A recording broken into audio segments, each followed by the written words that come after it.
So today I'm going to be talking about my sword, particularly the sword that I own.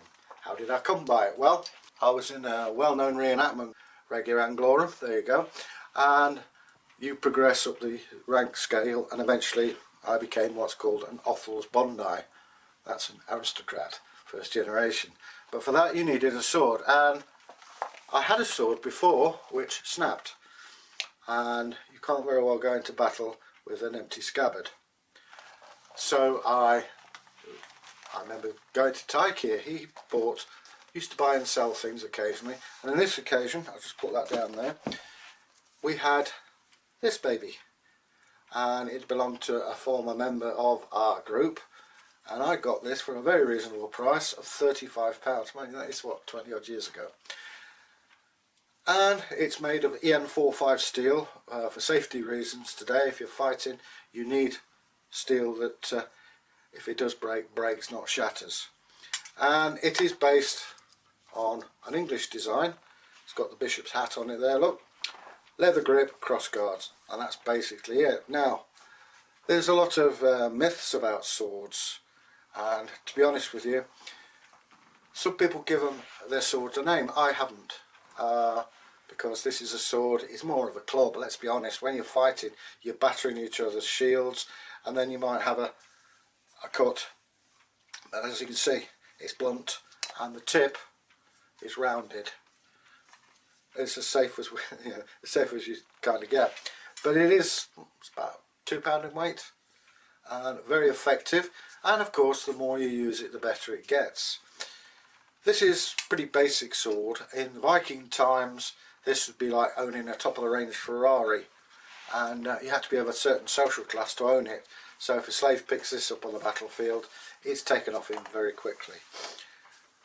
Swords, if you were presented with a sword by the king, which was a great honour, if you died before the king, the sword had to be handed back to the king. However, should the king die before you could keep it and pass it down.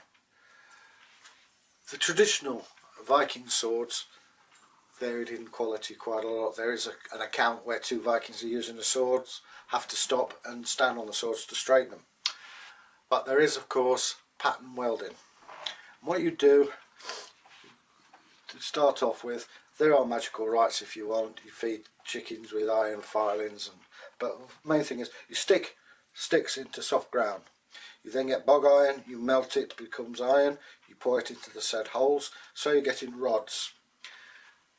This forms the inner core of your blade, i.e. that bit.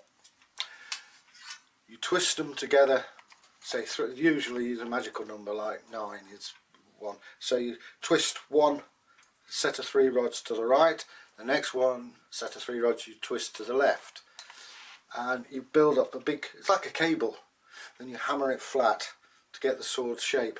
You then want a cutting edge, so you make steel. Now in those days you didn't have things like Bessemer converters and things like that, and of course the skill of the smith tells here. Some of the steel they made is not been superseded until the 19th century. It's that good. So what you do, you make a piece of steel that goes that long, round, up here to the tang. I'll explain what a tang is in a bit. So you heat weld it together, that gives you a sharp cutting edge. So now you have a blade which has got a sharp cutting edge, but is flexible, which is what you want. You then come to this, the crossguard or quillions, and you get a bar, you make the hole, slide it on there. The tang or rat's tail is like on a file when you take the handle off. It makes it so that you can grip it. I've got little childish hands, mine are small but wide. And we come to the pommel. The pommel is very important. What it does is it balances your sword. A sword without the pommel won't go where you want it to. That is then put on and hammered down. Now, a technique I was shown, you have tension bars in here, slightly longer than that piece there. You hammer those in and it pushes that up and that down. You put wood on there and glue, in this case leather, or you can have bone or wood. There you have your sword. A very effective tool close up. And This in itself can be a weapon. If I'm fighting somebody comes there, I can whack them in the mouth. If a horseman comes, you turn it under the chin.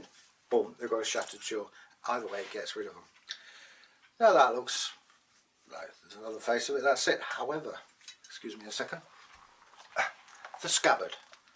And that's to protect your blade, obviously, and of course to carry it. This is the most favoured one in the Viking Age. It's called the baldric, and that distributes your weight far better than just wearing it on the belt.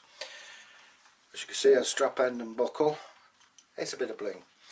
So as you're walking along, you think, hang on, I'm going to trip up. Well, you're not, because you've got this cord here.